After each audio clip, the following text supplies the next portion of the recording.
Assalamualaikum warahmatullahi wabarakatuh.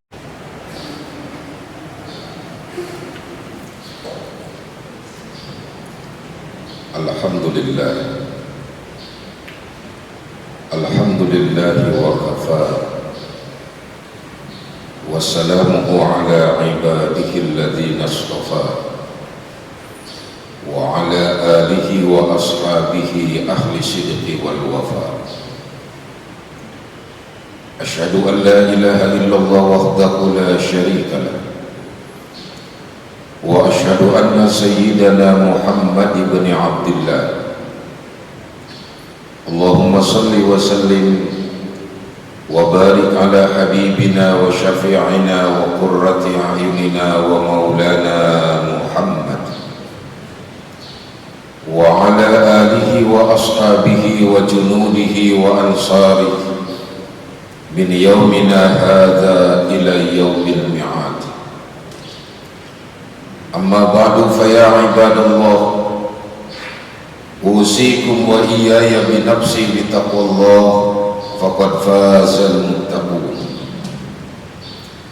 A'udzu billahi minasy syaithanir rajim. Bismillahirrahmanirrahim. Innal ladzina amanu wa 'amilus shalihat sayaj'alu lahumur rahmanu wudda. Shadaqallahul azim. Ma'asyiral muslimin sidang salat Jumat rahimakumullah. Sebagai hamba Allah yang beriman, tentu kita menyadari bersama-sama betapa besar nikmat yang telah Allah berikan kepada kita di dalam hidup ini. Bahkan kita maklum bersama-sama setiap keinginan yang selalu ada di dalam hati kita, doa yang selalu kita panjatkan siang dan malam, cita-cita yang selalu kita dambakan, ketika itu kita dapati tidak lain itu semua adalah karena sifat Rahman dan Rahimnya Allah buat kita dan diberikan kepada kita dari segala apa yang kita inginkan. Karenanya mari sama-sama kita selalu banyak bertafakur diri di dalam hidup ini, dengan selalu banyak mensyukuri nikmat yang Allah berikan kepada kita, dengan banyak meningkatkan ketakwaan kepadanya, melaksanakan segala apa yang Allah perintahkan di dalam hidup ini, dan berupaya keras untuk menjauhkan dari segala yang dilarang. Mudah-mudahan dengan apa yang kita lakukan ini Allah memberikan keberkahan kepada kita dan keselamatan kepada kita dari dunia sampai akhirat. Salawat teriring salam tak lupa kita aturkan kekaharibaan dan pusara junjungan Nabi besar kita Muhammad sallallahu alaihi wasallam. Juga kita selalu berharap mudah-mudahan kelak di yaumil qiyamah syafaatul usma beliau akan terlimpah kepada kita sekalian. Saudara-saudara, salah satu penyebab kekalahan umat Islam dalam perang Uhud tidak lain karena ketika itu sebagian daripada pasukan umat Islam melupakan akan pesan Nabi sallallahu alaihi wasallam.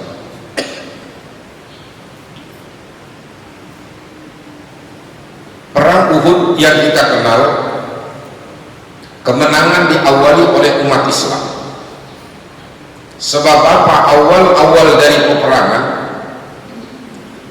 apa yang telah diinstruksikan oleh baginda Nabi ketika itu dilaksanakan oleh para sahabat. Nabi menginstruksikan kepada para sahabat sebagian besar berada di sekeliling gunung Uhud. Lalu sebagian besar pasukan anak panah diperintahkan untuk naik ke atas gunung Uhud.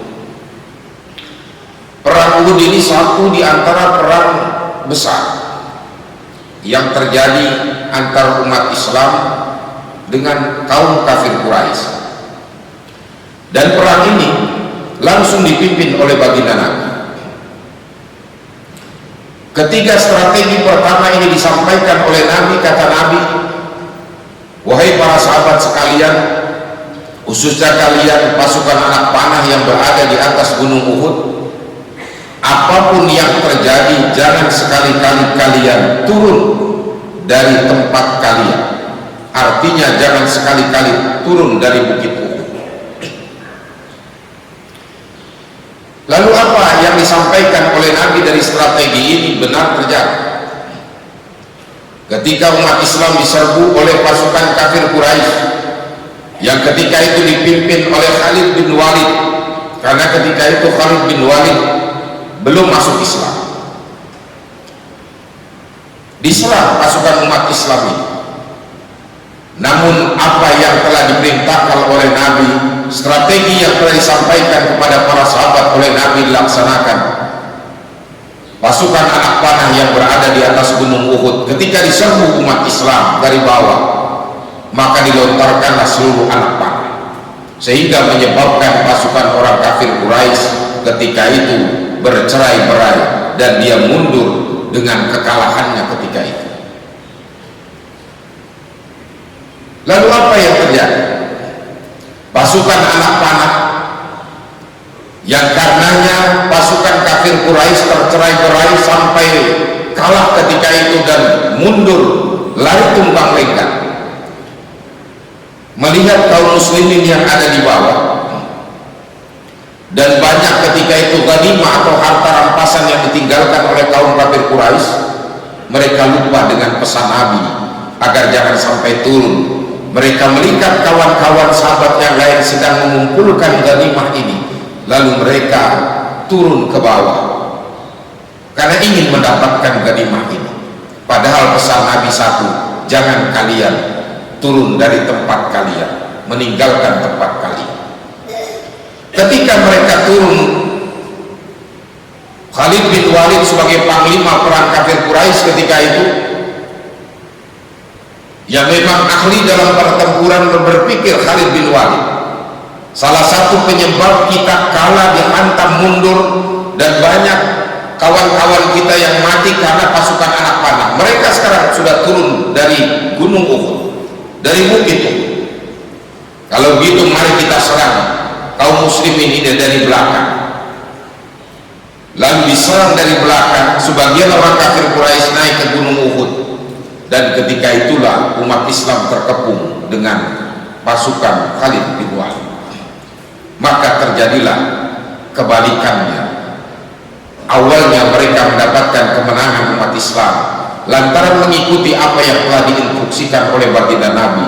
Namun karena mereka melupakan instruksi dari baginda Nabi, maka umat Islam pada akhirnya kalah fatal dan banyak kaum muslimin yang gugur menjadi syuhada ketika itu, lebih dari 70 orang, di antaranya adalah paman beliau Sayyidina Hamzah.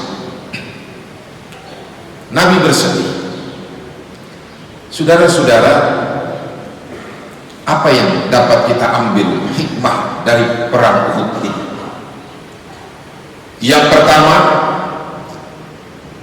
salah satu kekalahan akibat kekalahan umat Islam ketika itu lantaran melupakan nasihat baginda Nabi. Mereka lupa apa yang telah disampaikan oleh baginda Nabi. Itulah salah satu faktor utamanya.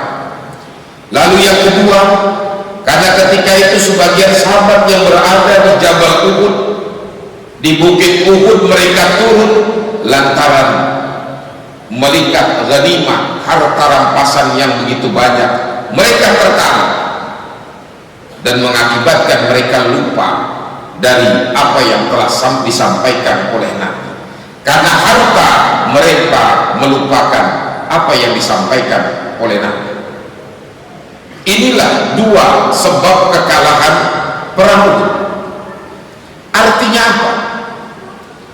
Ketika umat Islam kapan dan dimanapun mereka berada, kalau mereka sudah melupakan nasihat baginda Nabi, mereka melupakan Al-Quran dan As-Sunnah, Mereka tidak memakai lagi hukum yang telah disampaikan oleh Nabi 1400 lebih yang silam. Maka ketika itu umat akan menjadi lemah, dan saat itulah orang-orang di luar Islam mereka akan mengepung dan mengejar umat Islam sebagaimana dikepungnya pasukan kaum muslimin oleh pasukan kafir Quraisy. Saudara-saudara, sekarang kita sudah rasakan betapa jumlah umat Islam yang mayoritas di Indonesia ini. Kita ini besar, jumlah kita ini tidak tertandingi oleh orang-orang di luar Islam. Tapi mengapa kita dikalahkan dari berbagai macam aspek kehidupan? Kita besar tapi seolah-olah kita tidak mempunyai arti. Kita besar tapi kita tidak menjadi kuat. Kita besar ibarat buih di lautan, busa kabusa isail, ibarat buih di lautan yang dapat diombang-ambing oleh angin yang datang. Dan beginilah kondisi umat Islam saat ini, bahwa kita diombang-ambing ke kiri ke kanan, kita tidak mempunyai pegangan yang kuat, lantaran kita di dalam hidup ini sudah meragukan apa yang disampaikan oleh Nabi, apa yang diajarkan oleh baginda Nabi. Banyak di antara umat Islam kadang-kadang justru mereka menghindar dari apa yang diajarkan oleh Nabi, bahkan sampai-sampai mereka tega melecehkan dari ajaran Nabi itu sendiri. Saudara-saudara, yang kedua, ketika para sahabat turun karena melihat harta rampasan, dan berapa banyak terjadi saat ini orang yang rela menjual nilai-nilai ajaran agama karena harta benda yang mereka ingin. Berapa banyak mereka rela memecah belah antar umat, memecah belah antar sesama saudara-saudaranya, lantaran ingin meraih pangkat dan jabatan, lantaran ingin meraih duniawi, lantaran ingin menguasai segala sesuatu. Karena harta, kadang-kadang mereka rela menjual nilai-nilai kebersamaan sesama umat Islam itu sendiri. Kita lihat saat ini saudara-saudara, termasuk bagaimana keadaan bangsa dan negara ini jikalau kita tidak mau bersatu sesama anak bangsa. Kita besar, kita kuat, jikalau karena harta kita rela menjual negara dan bangsa ini, boleh jadi pada saatnya nanti umat Islam, bahkan mungkin bangsa Indonesia akan dikuasai oleh orang-orang di luar sana. Mereka sudah mengatur strategi bagaimana ingin menguasai bangsa dan negara ini. Karena itu saudara-saudara, Nabi pernah memberikan satu nasihat kepada kita. Taraktu fikum wa'izain, aku tinggalkan kepada kalian dua nasihat, natiqan wa samitan. Nasihat yang dapat berbicara dan tidak dapat berbicara. Fanatiqul Quran. Lihat kata Nabi, nasihat yang dapat berbicara adalah Al-Quran. Fa in ushkila alaikum amrun farji'u ila al-Quran was sunnah. Kalau ada masalah yang kalian hadapi, maka kembalilah kepada Al-Quran, kembalilah kepada As-Sunnah. Artinya apa? Segala apapun masalah yang kita hadapi, masalah rumah tangga, masalah bermasyarakat, masalah antar sama anak bangsa, masalah berbangsa dan bernegara, solusinya tidak lain adalah kembali kepada Al-Quran, kembali kepada As-Sunnah. Bagaimana kita kembali kepada Al-Quran dan kepada As-Sunnah? Kembali kita dekati orang-orang yang paham akan itu. Jikalau pada zaman sahabat ada baginda Nabi yang langsung menyampaikan, maka banyak pewaris-pewarisnya. Siapa mereka? Mereka adalah para ulama yang istiqamah membawa nilai-nilai Al-Quran, yang tidak mau menjual nilai-nilai agama karena pangkat dan jabatan. Siapapun mereka, jikalau dekat dengan pewaris para nabi, dengan para ulama, orang-orang yang saleh, maka hidupnya akan bahagia, dan setiap masalah yang akan dihadapi pasti akan ada solusi terbaik. Dan solusi terbaik Nabi sudah mengajarkan, farji'u ilal Qur'an was sunnah, kembali kepada Al-Quran dan kembali kepada As-Sunnah. Kita kadang-kadang prihatin saudara-saudara, simbol-simbol Islam kadang-kadang dilecehkan. Orang berpakaian secara Islami kadang-kadang dilecehkan. Namun kadang-kadang ketika mereka ingin mencapai satu jabatan, mendekati para umat, justru yang dipakai adalah pakaian-pakaian Islam. Mungkin tadinya tidak pernah pakai jilbab, ketika ingin jabatan mulailah berjilbab. Yang tadinya mungkin dia benci dengan orang-orang yang bersorban, ketika ingin jabatan dia pakai sorban. Bahkan kadang-kadang bergamis. Yang kita prihatin kadang-kadang, orang di luar Islam mereka mau memakai pakaian Islam karena ingin menguasai umat Islam. Saudara-saudara, sekali lagi kita ini kuat. Maka kalau kata Allah, wa'tasimu bihablillahi jami'a wala tafarraqu, bersatu kita sesama umat, bersatu kita sama anak bangsa, kembali kepada Al-Quran. Yang kedua, nasihat Nabi adalah as-samit, yang tidak dapat berbicara. Apa itu? Al-maut, kematian. Wa idza qasat qulubukum falayyinuha bil i'tibari fi ahwalil amwat. Kalau hatimu menjadi keras, kalau sulit kamu menerima kebenaran, maka ingatlah bagaimana ketika nanti ajal datang, sang sakaratul maut menjemput kamu di dalam hidup, hendak lari kemana kalian? Dahsyat saudara-saudara sang sakaratul maut ketika datang. Nabi pernah ditanya, ya Rasul, bagaimana sakitnya ketika ruh ini diambil, dikeluarkan dari jasad? Apa kata Nabi? Sakitnya ibarat kulit yang dikelupas. Dahsyat sakitnya, dan itu tidak seberapa, karena ibarat kulit dikelupas, sakitnya 1000 kali dari kulit yang dikelupas itu. Kita tidak bisa bayangkan ketika ajal ini datang. Ketika ajal datang, ketika sang sakaratul maut datang kepada kita, la yastakhiruna sa'atan wa la yastaqdimun. Kita tidak bisa maju ke depan satu langkah, mundur ke belakang satu langkah. Ketika itu apa yang kita banggakan? Harta benda tidak ada manfaatnya kecuali yang telah kita keluarkan di jalan Allah. Nama besar ketika itu menjadi kecil. Kita tidak dapat tawar-menawar kepada malaikat Israel, kepada sang sakaratul maut. Pangkat dan jabatan yang kita banggakan pada saat itu tidak berlaku, karena ketika itu atas perintah Allah sang sakaratul maut melaksanakan tugasnya. Ketika itu sudah datang, apa yang kita banggakan? Pangkat dan jabatan tidak manfaat, harta benda tidak ada manfaat kecuali yang telah kita keluarkan di jalan Allah tadi. Nama besar tidak ada apa-apa. Maka kembalilah kepada diri kita, saudara. Sudah berapa sekarang sudah umur kita yang Allah berikan? Berapa sekarang umur kita? Mari kita hitung-hitung. Lalu sudah sejauh mana ibadah yang kita lakukan? Persiapan apa yang harus kita siapkan ketika bertemu dengan Allah? Padahal kita paham bersama-sama bahwa umur umat akhir zaman, kita ini umatnya baginda Nabi tidak lebih, mungkin rata-rata adalah 60-70 tahun.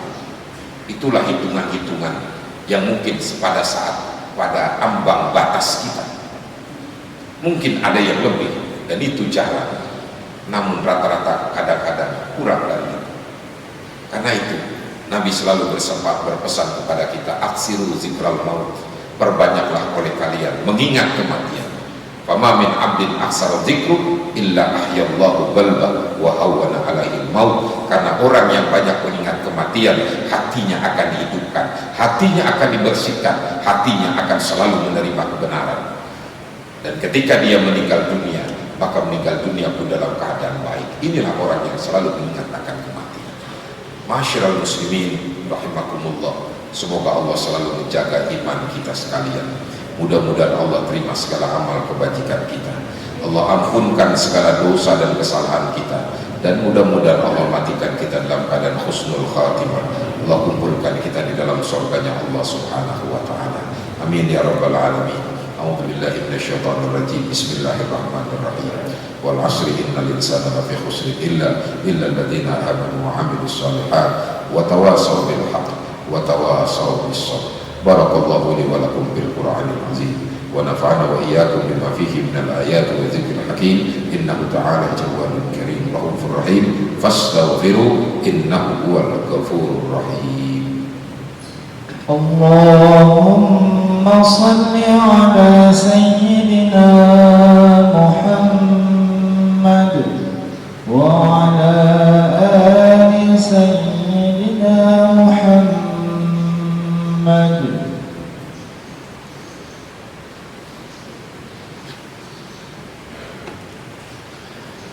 Alhamdulillahilladzi ja'ala dinal batal matinan baina qulubil mu'minin.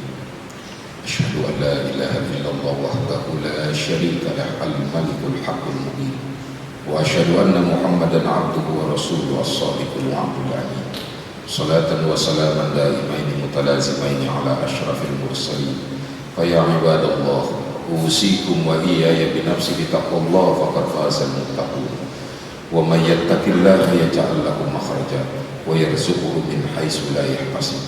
Wa anna Allah amarakum bi amrin bada'a fihi bi nafsi wa thanna bi malaikatil musabbihati bi kursi wa sallasa bikum ayyuhal mu'minun fa qala 'azza wa jalla inna Allaha wa malaikatahu yusalluna 'alan nabi ya ayyuhalladzina amanu sallu 'alaihi wa sallimu taslima.